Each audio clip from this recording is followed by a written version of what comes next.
Officially, here's our start. My name is Spencer Giese from ACUHO-I, and I'm thrilled that you're here to join us for our internship candidate Q&A virtual roundtable.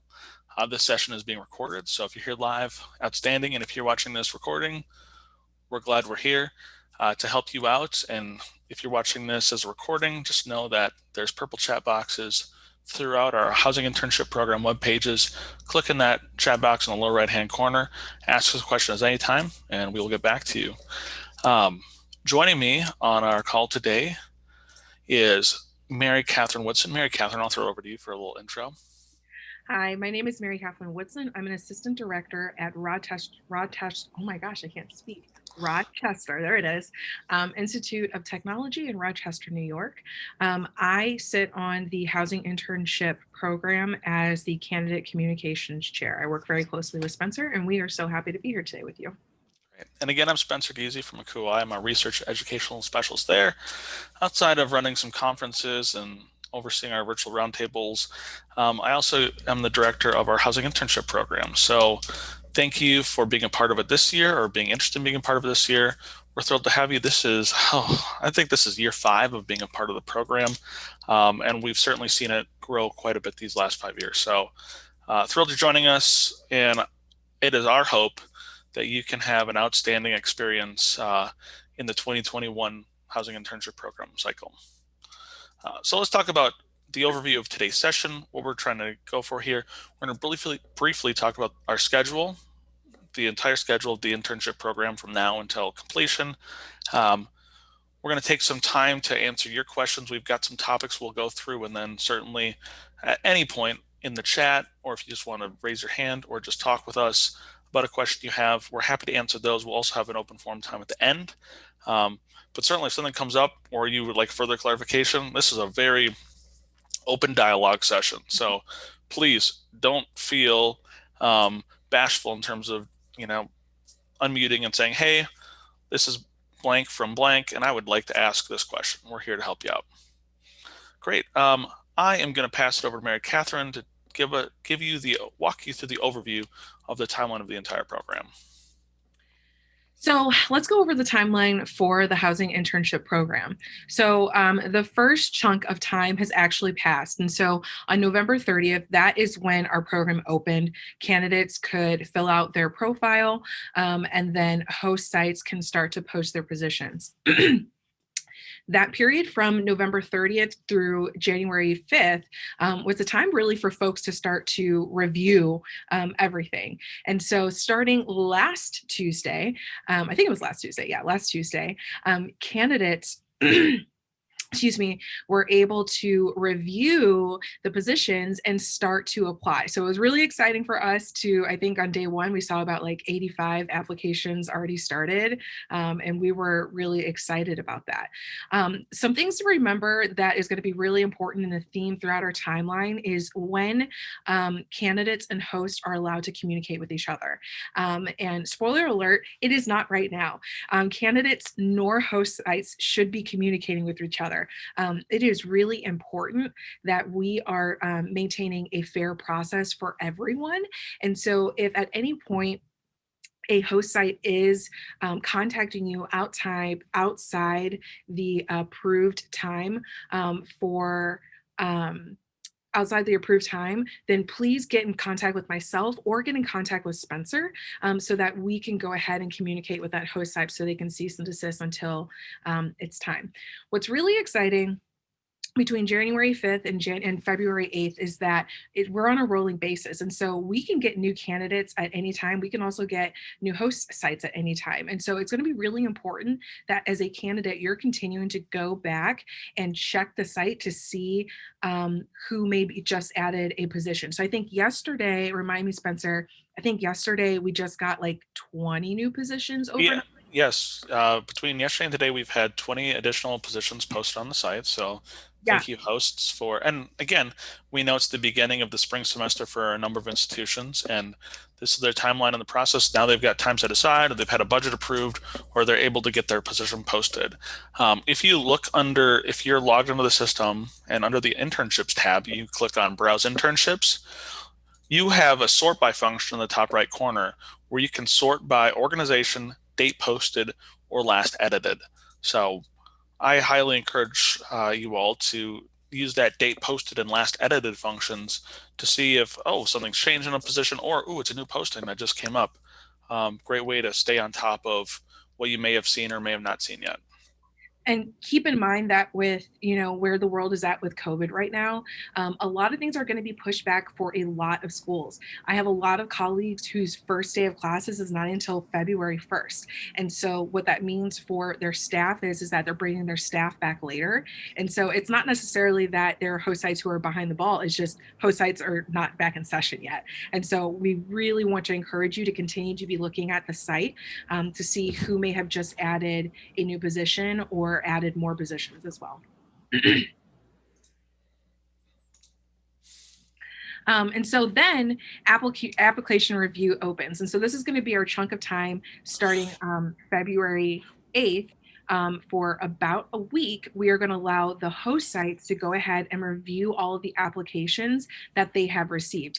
Again, no communication can be happening between host and candidates. And so between that period of February 8th to February 16th, if you're receiving offers for interviews, you want to go ahead and contact myself or Spencer to say, hey, I just got a offer for an interview and I know it's outside the window.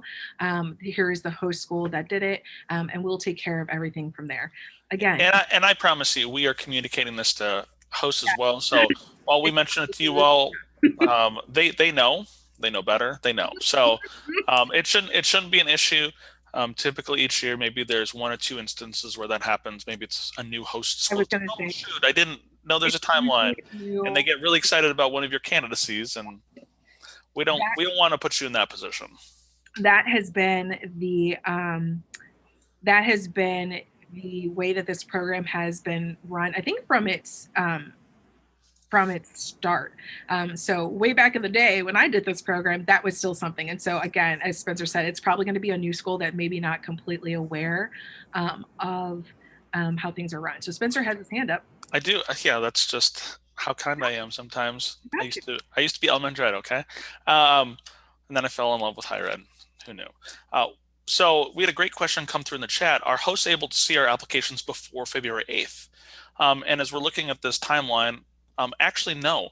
So the beauty of the rolling basis we're in right now, whether you applied to a position last week or you wait until February 7th to apply for a position, they all come in at the same time to the host sites. So you don't have to feel like you're rushing this process. We're giving candidates really a month to dig in and review postings and see what really fits for them. Um, After February 8th, you can still apply for positions. They just roll in just like you get emails. It's like, oh, this is the most recent email I've received. This is the most recent application we've got for the position. But yes, they're going to get a significant load of applications that they all become visible to hosts on the 9th. So take your time now, enjoy, create your profile, create your applications, and really we want to make sure we had this session for candidates to come and connect with us so they could get questions answered, so they can feel even better in that application process. So, excuse me. And everyone is asking, when does communication begin? Well, communication begins February 16th. So exciting. That is when interviews can officially be offered, not starting, but offered. And so you want to make sure that you are checking the website, the data system, the website, as well as your email. We would prefer that all of our host sites funnel all their communication through our site, but we know that some are going to use your phone, some are going to use your email. And so you want to make sure that you're monitoring all of your communication points, because they can request an interview through any one of those modes. There is a there is a schedule feature on our site. And with that, it can go one or two ways. A host site may ask for you to go on their schedule and schedule yourself into their availability. And you want to make sure that you keep your availability updated on your schedule so that host sites can just go and potentially just pick out a time that you say you're available. So it's going to be really important that you keep your schedule updated as well as paying attention if a host asks you to go and look at their schedule. ACUHO-I is not providing the system at which you are going to be doing your interview. And so that's going to be coming from your host site and you, whatever you decide is going to be your means. So it could be Zoom, it could be Google Hangouts, it could be Skype, whatever you all decide. And then interviews start February 23rd. Again, this is going to be a rolling basis. And so you want to make sure that you are keeping up on all of your communication points and seeing who may be requesting an interview, as well as if a new position opens that you want to apply for, you still have the opportunity to apply for that position and get an interview in. Again, no job offers are going to be made until March 23rd. So that's going to be really important that we're staying again within that timeline. March 23rd, 1 p.m. Eastern Standard Time. So we want to make sure that, again, we are maintaining a fair process. It is not fair if a host site is offering to a candidate before everyone else has an option to do that. So again, you want to make sure that you're looking at that. Again, Spencer, correct me that I believe that you can make an offer through the site as well as potentially through a phone call or an interview. That's an excellent question. So I might, as a host, I could call you and be like, "Oh my gosh, Mary Catherine, we'd like to offer you our position for our internship position." Neat.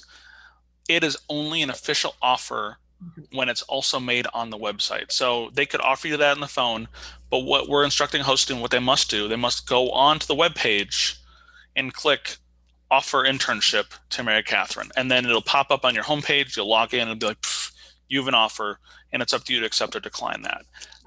So very, very likely they're going to want to make personal contact with you. It's a fun thing to do for a host. Many hosts have talked to us. It's one of their most exciting days of the year when they can finally make the call and offer to an intern. They love that. And it's a great experience for you, very happy, exciting to get those offers. But again, it's only official once it's in the system, because then you go in and you hit accept, and then the Mary Catherines and I of the world can, as the third party, can make sure that everything goes well and that the internship that you agreed to is upheld, that position doesn't just disappear on you, things like that. At the same time, we'll work with host sites to make sure that you as candidates, follow through and accept and, do the internship. So that's kind of the third party process that we run on our end to both advocate for hosts and candidates. Correct me if I'm wrong, Spencer, but also when I officially accept an offer, I come off of the screen You as do. able to be offered You're by another host site. you're no longer a free agent. So yes, your profile will then no longer be visible to other hosts, which will then help them understand who's still available in their applicant pool. Which is so important. Yes. There's nothing more frustrating than if you're a host site trying to fill a position and you're reaching out to people and they're either non-responsive or like, oh, I'm actually doing this instead.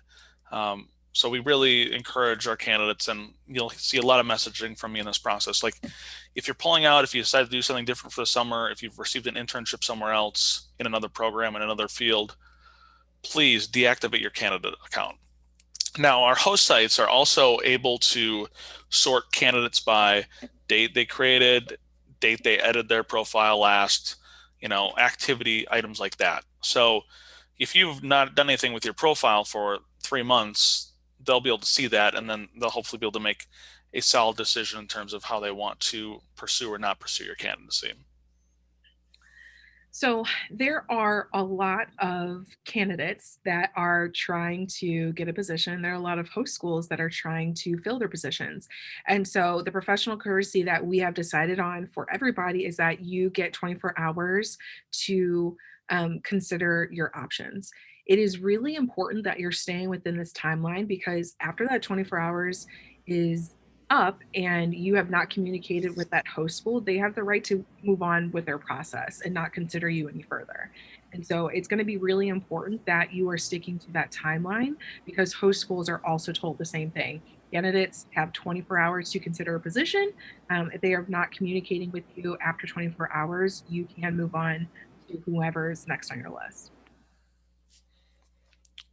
Great. So that's an overview of our program timeline. Obviously, we're here throughout the process to answer questions that come up and help you in this.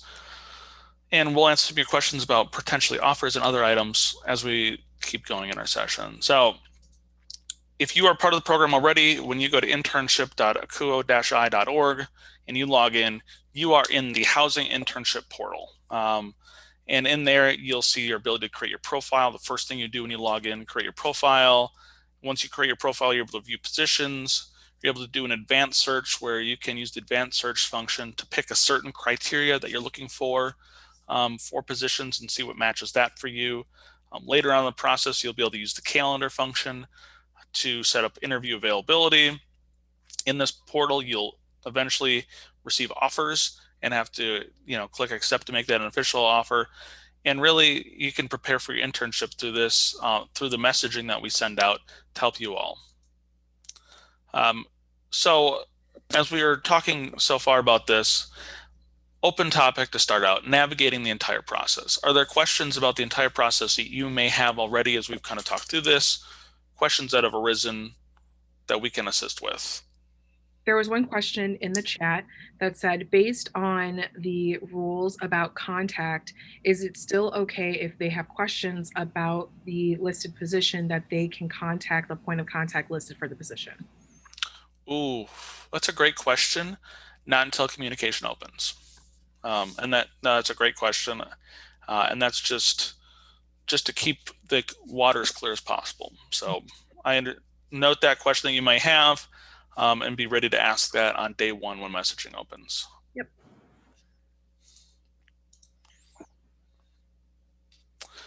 Let's see. So navigating the entire process.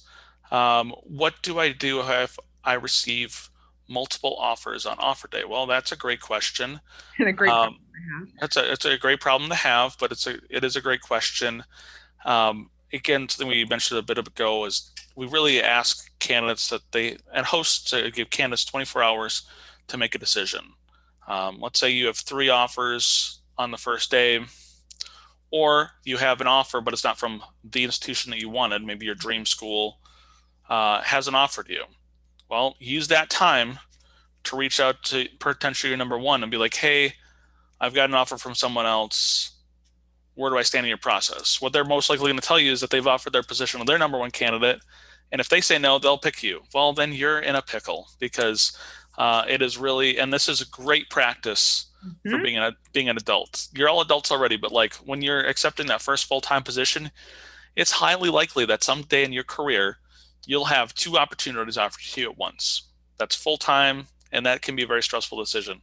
So what great low-risk opportunity you have in the internship program to potentially weigh multiple options and make a decision. Because at the end of the day, this is a 2 to 3 month internship. If it's amazing, that's great. If it's just okay and you wish you'd have gone a different route, great learning, because after 2 to 3 months, it's over. And then you can take that experience with you the rest of your life, your work life, your personal life, all the things you can learn from it. I want to say in that scenario that Spencer just pointed out, it is, for me, not appropriate to keep 3 schools waiting as you are trying to find out where your number one pick is at in their process. And so for me, the appropriate thing to do is saying, well, this was my number 2. I'm going to wait my full 24 hours with this school. I'm going to go ahead and decline these other 2 schools so that they can continue on in their process. And then I'm going to check in with my number 1 school. It is not appropriate to keep 3 schools waiting. And so you really need to make sure that you are being courteous of the process for all the other candidates and the host sites who are trying to secure placements and internships for the summer. Really great way to put that. All right. Um, if other questions about the entire process come up, we'll certainly dive back into that. Feel free to put that in the chat as they come to mind. The next topic we wanted to briefly talk about was intern compensation. Okay, intern compensation. This is going to be a weird one this year because for the first time, well, actually the second year, but for the first official year in internship program history, we are going to have some institutions that are offering virtual positions based on COVID protocol at their campus. They've decided that it's best if they still want to offer an internship opportunity, um, but it has to be virtual, that they can have someone to come to campus for the summer months. At the same time, there's going to be some campuses that are like, yes, we're all in. There are some states that COVID has not significantly limited what they are able to do in the states. Ohio is not one of those states. I bet Mary Catherine's in a state that is also not the case. However, there are some states where the universities have Yep. continued on as typical without many changes. It is. Yep. It is true. So it's different everywhere. So there's some institutions that are going to have internships, and this is going to be like, hey, move in, do your internship for 2.5 months. Probably have to wear a mask for some of it. Thanks for coming. So when it comes to intern compensation, it's going to look a bit different. For those of you who may encounter a virtual offering, that may just be some sort of stipend to hourly rate for work. Pretty fair. That's typical. That's what I would expect. That's what I would want from you. And there'll be some internships that are in person where rather than receiving hourly compensation, you may be given room and board and a meal plan and a small stipend. It really varies. What I will tell you is we are always advocating for you to make sure that what we are offering, what's being offered in the internship program, because we, Mary Catherine and I, are not officially offering you positions. We are the match.com for internships, where we're just trying to help you find an internship that works for you. We are always advocating to make sure that interns are compensated for their time. So that may look like meal plan, place to stay, small stipend. That may look like hourly rates. What I don't want any of you to do is accept an internship that provides zero. I'm not looking for any of you to take on virtual unpaid internships. That is not healthy for you. That's not healthy for the field. That's not what we want to be promoting. In higher ed, this is a key component for us to make sure that we are valuing and compensating people for their time, no matter if it's an internship or a full-time position or a graduate position or whatnot. There's my soapbox stance. Feel better? I hope so. I feel better. Yeah. Okay. I just want the best for you all. It's true. And just to clarify, there were some positions that were listed as in person and not compensated, and Spencer immediately followed up on that because we try really hard to set a precedent that we want these positions compensated. We do have 2 questions in the chat currently. The first question is, will candidates be able to see positions that have been filled by looking at the website? I believe the answer is yes. Correct, Spencer? In a sense. So positions appear the same way that candidates do later on in the process when a position's been filled. So let's say there was one opening at blank university and it was filled. That university will no longer show up in the search. If you had applied to it, later on in the process, there'll be a tab that says My Applications. And if you click on your My Applications tab, actually you probably have that now because you've already been applying to positions potentially, it will just say next to that school, position filled. So you'll know that it's filled. And it will not show up in a basic search anymore. Right. I will say that there are some schools that do all of their communication through the site. And so they are really going to be using those function pieces to be able to move your application through the process and show that they are filled. There are some sites that are going to reach out to you in an email so that it is extremely clear that their positions have been filled. And so again, really looking to all those communication points is going to be really important. With states like New York, where you have to quarantine for 2 weeks, tell me about it. Living here, loving it. We are told to come early, will be accommodated. And so this is going to be a case by case basis. And so what I think is going to be really important, where you have states that are going to have a very I don't think it's strict. I don't think it's strict enough. But where states have very clear guidelines about what they are doing for COVID response, it's going to be really important that you are asking questions such as, do you all have travel quarantine orders that I'm able to stay in for my 2 week travel quarantine? So RIT, where I work, we have travel quarantine orders for our students that have to travel internationally or from other states. And so not every school is going to be able to provide that. And so, as you are potentially accepting positions, it's going to be really important to think about, can I afford to stay somewhere locally for 2 weeks and be able to quarantine properly, right? Go ahead. No, and I would say that's a great question to ask the institution too, because if they are offering an in-person internship in that setting, I would expect, want, hope Mhm. that they would have an accommodation for you. The other question I would ask you, Mary Catherine, so right now you're at the lovely Rochester Institute of Technology. Let's say you were to take an internship at another institution, maybe the University of Buffalo. Mhm. Would you have to quarantine because you're traveling intrastate? No. So traveling within the state, especially because University of Buffalo is within the Western New York Hmm. region, it's really, I don't have to do anything other than show up. I think something that I was thinking about before this webinar is also want to pay attention to, if you are going to be accepting a internship in a different state that has different COVID protocols. So let me give you an example. In New York State, all COVID testing is free for people who are going to be residing here. If I was to go to my home state, Illinois, COVID testing is not free everywhere in Illinois. It's only free within the city limits of Chicago. And so, thinking for yourselves, do I have insurance coverage that's going to be able to take on the COVID testing? Most insurance coverage does not cover COVID testing unless you are symptomatic.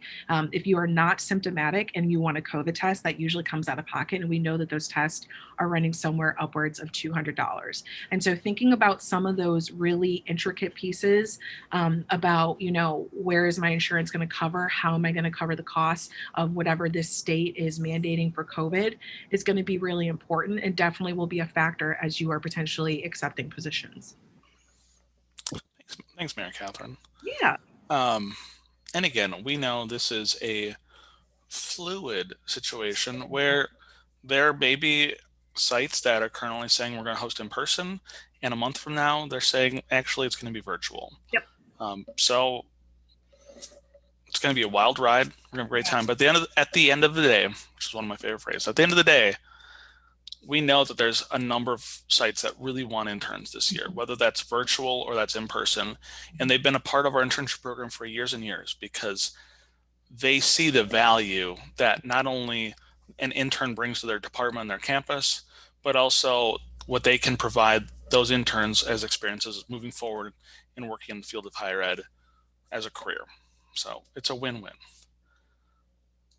All right, let's talk about considerations for in-person internships. I think great segue. Mary Catherine talked about thinking about what state-by-state guidelines might be. Some things we used to talk about in the past when we were comparing in-person internships to in-person internships. You'd want to think about, what's the meal plan setting?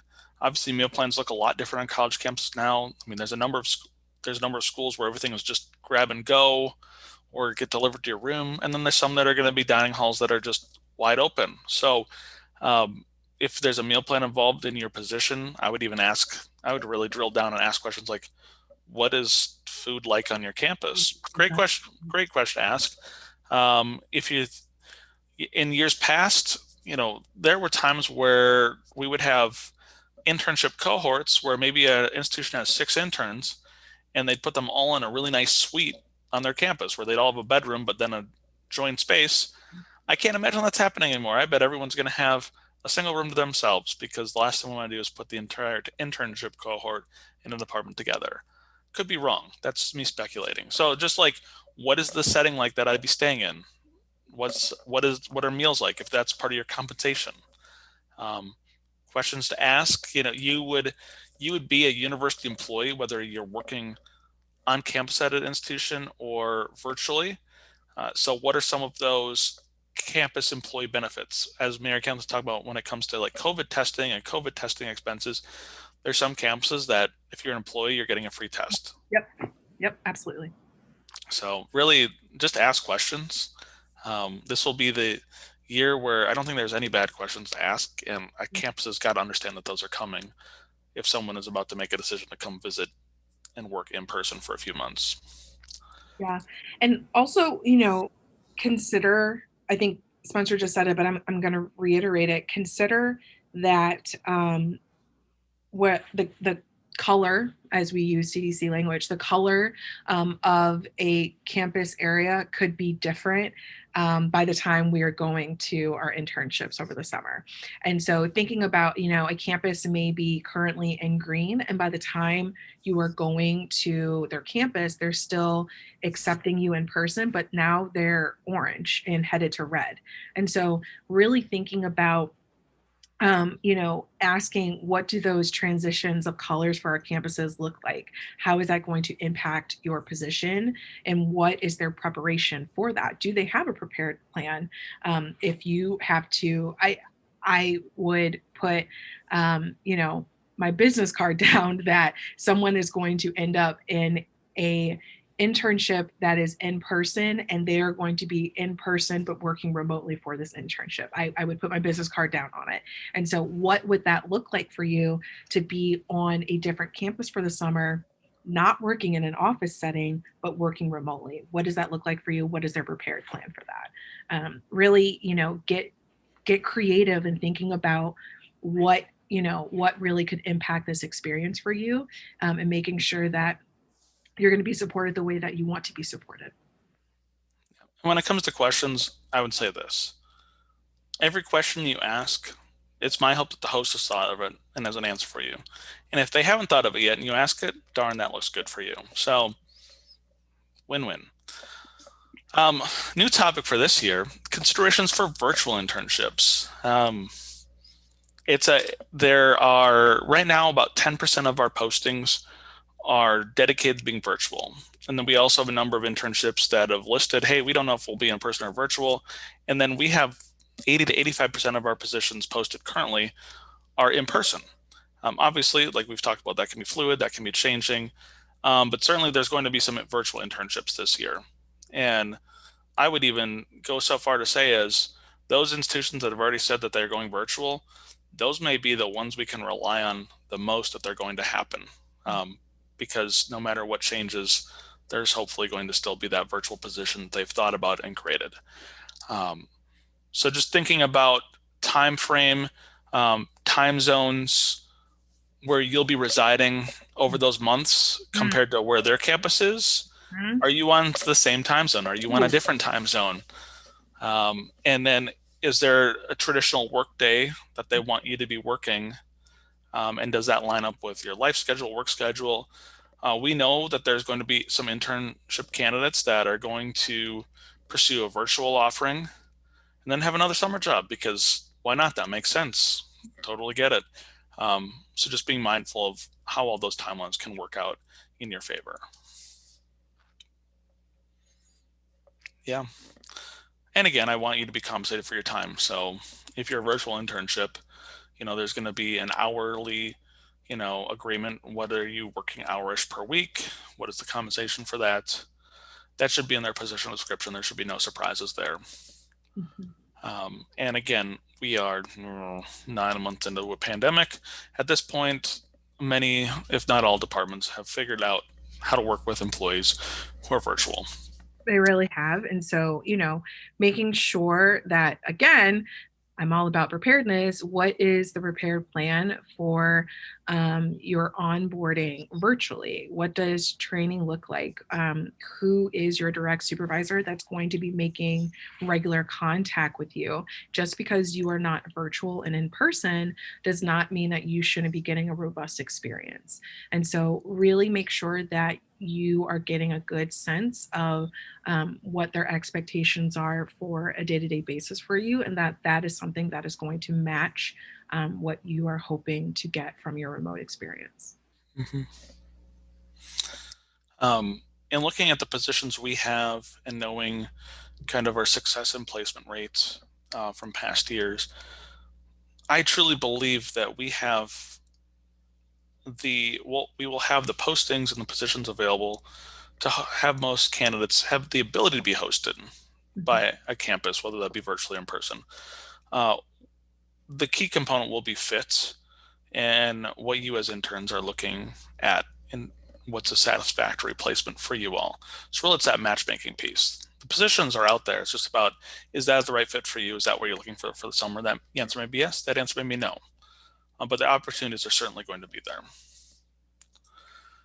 Um, and then the last thing I'll say is we are going to open it up for the Q&A open forum. And this is just my disclaimer from ACUHO-I and from the internship program as a whole. You've all, as you enter the program, there's a $45 fee to be a part of the program. That really covers our tech costs to be able to host everything um, and all the computer systems needed. That is not, we try to keep that to be a small fee because we want to keep the lights on and keep this program going for you all, but also not have that be such a daunting charge that, oh my gosh, I can't afford to be a part of it. That being said, there is no guarantee in placement. So once in a while, I'll get a question. Hey, I didn't get a position. Can I have my money back? And unfortunately, when you signed up for the program, that was a non-refundable fee to be a part of the program. Just like when you apply for other jobs, there's no guarantee you're going to get accepted into it.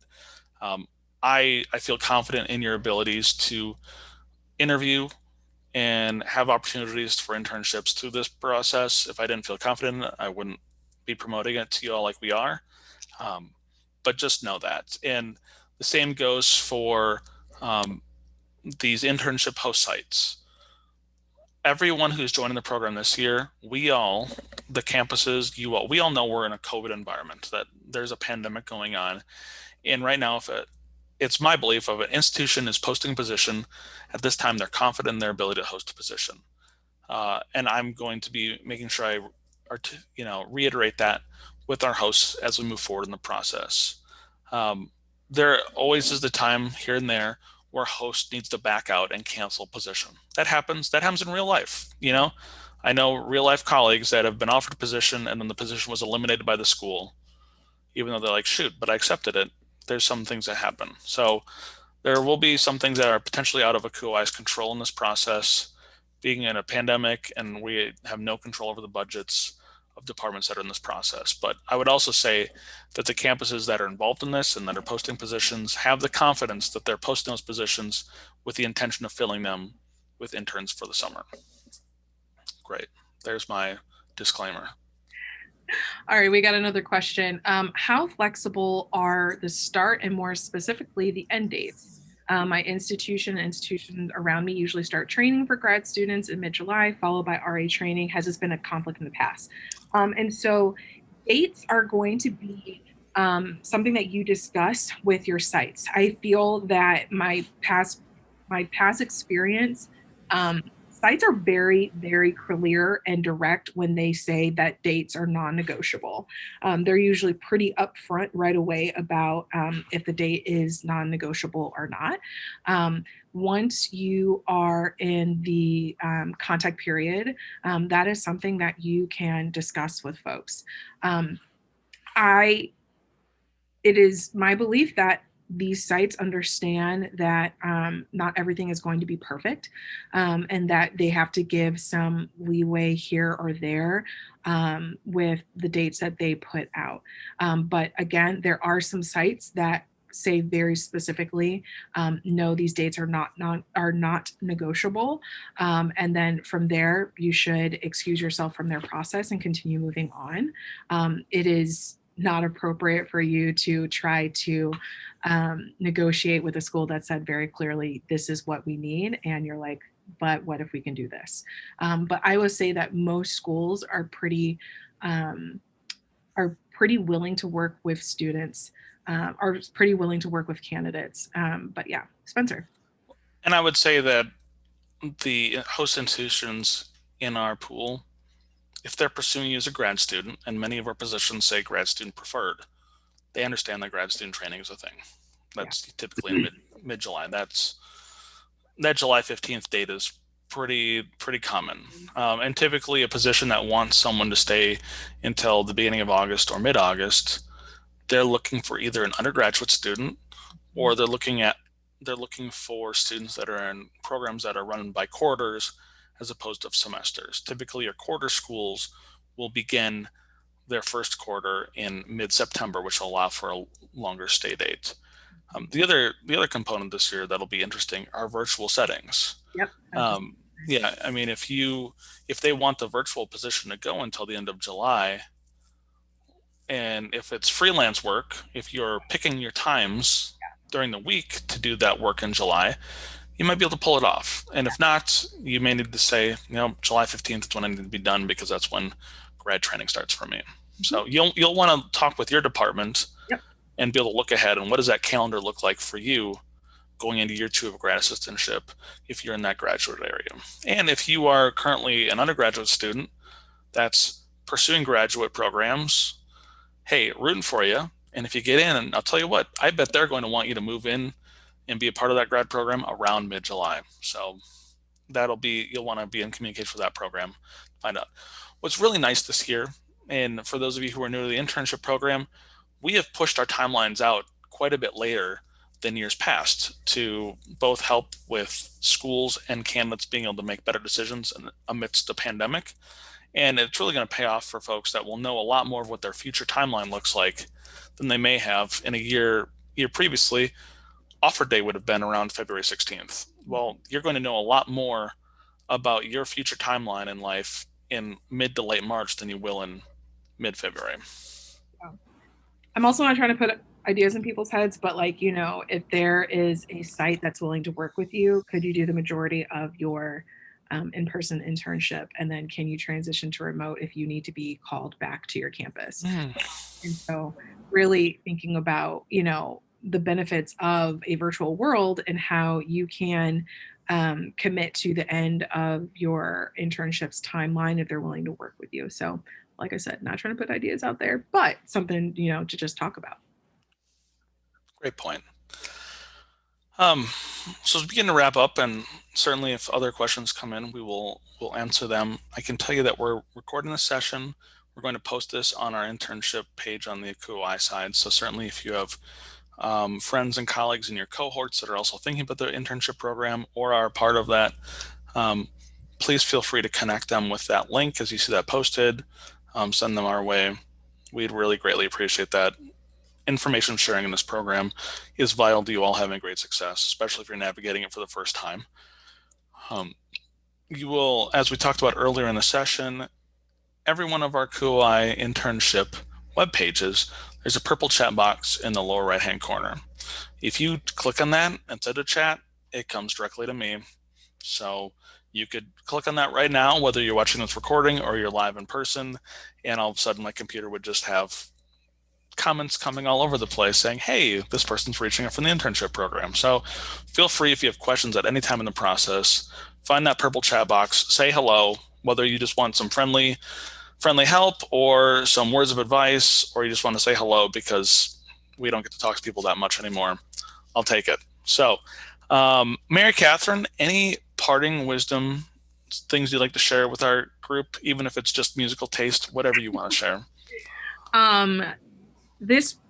The internship program, I will gush about it until, I am retired and no longer working in the field. It was hands down one of the great experiences that I have ever had in my career. I commend you all for wanting to pursue this opportunity in such a strange and unknown time. But I think what Spencer said, if these host sites are putting out these positions, then we feel confident that they are ready to host you and are ready to give you a robust experience. I'm thinking about how many campuses probably couldn't hire extra full-time folks, and this may be the only way that they are getting assistance on projects and other things that they need to get done. And so I could not think of a more critical time that this program is so, so important. And so I am just extremely excited and proud of all of you for diving into this opportunity. And I'm excited for you all to continue this process. I can't say anything better. That was outstanding, Mary Catherine. I do what I can. Well, on behalf of the both of us, our entire internship program committee, and ACUHO-I, we're so glad you could join us today, and we look forward to being in touch more soon. Best of luck in the process. We're rooting for all of you. Thanks, guys.